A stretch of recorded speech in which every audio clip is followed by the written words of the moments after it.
नमस्कार, आप देख रहे हैं भारत न्यूज। सनातन धर्म को मानने वाले हैं और दूसरे की धर्म की रक्षा करने वाले।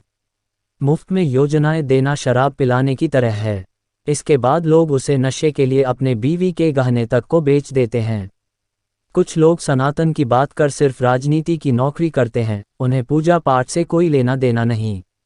ये खबर उत्तर प्रदेश और केंद्र सरकार के द्वारा इन दिनों बहुत सारी योजनाओं के माध्यम से लोगों को मुफ्त अनाज, मुफ्त बिजली के साथ ही बहुत सारी योजनाओं का लाभ दे रही है।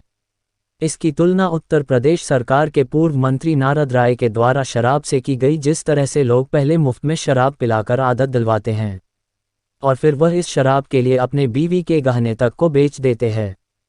कुछ यही हाल इस सरकार में मिलने वाले खैरात में योजनाओं की भी है, जो देश को रसातल में ले जाने का काम कर रही है और इन लोगों को निकम्मा बनाने का काम कर रही है। राजनीति में इन दोनों सनातन धर्म को लेकर लगातार प्रतिक्रियाओं का दौर चालू है। एक तरफ जहां समाजवादी पार्टी के स्वामी प्रसाद मौर्य के द्वारा सनातन धर्म और हिंदू धर्म को आडंबर और मिथ्या तक कहा गया, तो वहीं तमिलनाडु के एक मंत्री के द्वारा भी सनातन धर्म पर सवाल उठाए गए। लेकिन अब 2024 के चुनाव की आहट होते ही सनातन धर्म पर सवाल उठाने वाले पार्टी के नेताओं के द्वारा अब मंदिर मंदिर घूमकर उनका आशीर्वाद भी लेने का काम शुरू कर दिया गया है। इसी कड़ी में बलिया लोकसभा के समाजवादी पार्टी के नेता नारद राय के द्वारा अपने लोकसभा बलिया के रेवतीपुर ग्राम सभा, जो गाजीपुर जनपद में पड़ता है, वहां पर कई मंदिरों का दर्शन और पूजन करने के पश्चात देवी माई के मंदिर पर पहुंचकर माथा टेका। इस दौरान उन्होंने कानून व्यवस्था और विकास को आड़े हाथों लेते हुए कहा कि प्रदेश और केंद्र में किस तरह की कानून व्यवस्था और विकास है, जिसको आप लोग खुद देख रहे होंगे। वही इस दौरान मुफ्त में मिलने वाले राशन, गैस सिलेंडर, बिजली पर उन्होंने कहा कि केंद्र और प्रदेश सरकार लोगों को मुफ्त में अनाज, गैस सिलेंडर, बिजली देकर यहाँ के लोगों को निकम्मा बनाना चाहती है, क्योंकि जिस तरह से लोग किसी को शराब पिलाकर उन्हें शराब पीने की आदत दिलवाते हैं और फिर वही व्यक्ति खुद पत्नी के जेवर तक बेचकर शराब पीने लगता है, कुछ यही हाल इन सरकारों का भी है। इस दौरान सनातन धर्म पर किए गए सवाल के जवाब में कहा कि मैं हिंदू भी हूं और भूमिहार भी हूं, जिसमें भू छोटा और ब्राह्मण बड़ा होता है। इसे पंडित जी लोग माने या ना माने, हम लोग सनातन धर्म को मानने वाले लोग हैं। हम अपने धर्म पर चलने वाले और दूसरे धर्म के हिफाजत करने वाले लोग हैं। हमारा सनातन धर्म फलता फूलता रहे, इसके लिए इसके सुबह से शाम तक माँ का और देवी देवताओं का पूजा अर्चन करते हैं। तो कुछ लोग सिर्फ सनातन की बात कर राजनीति की नौकरी करना चाहते हैं, उनके धर्म में पूजा पाठ नहीं होता है।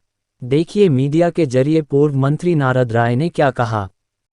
मंत्री जी, आज गाजीपुर जनपद के रेवतीपुर गांव में आए हुए हैं। अगर रेवतीपुर की बात करें, ये लोकसभा बलिया में आता है। आने वाला समय भी 2024 है, जो कहीं न कहीं लोकसभा की तैयारी की बात जानकारी, तो क्या लगता है ये किस तरह की आपकी आज का दौरा है?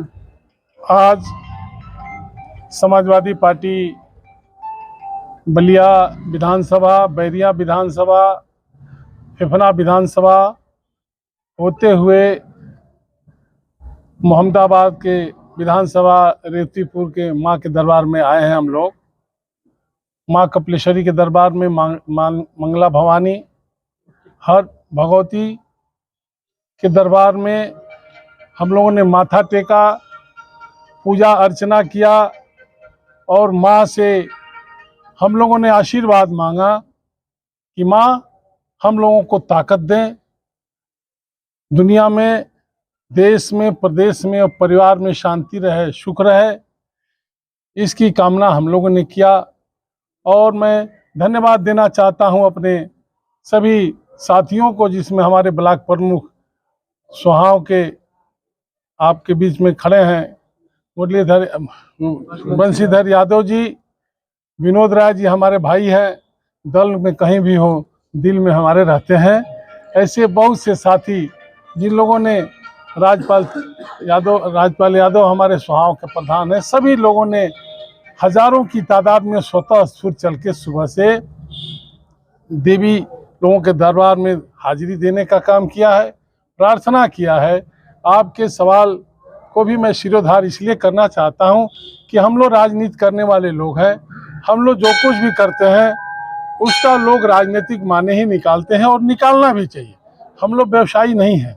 समाजवादी पार्टी हमेशा गरीब, दलित, शोषित, पीड़ित और जिसकी हक तलफी होती है चाहे वगड़ा हो चाहे पिछड़ा हो, उसको हक दिलाने के लिए समाजवादी पार्टी माननीय नेताजी के ज़माने से खड़ी है और माननीय अखिलेश यादव जी के ज़माने में भी खड़ी दिखाई दे रही है।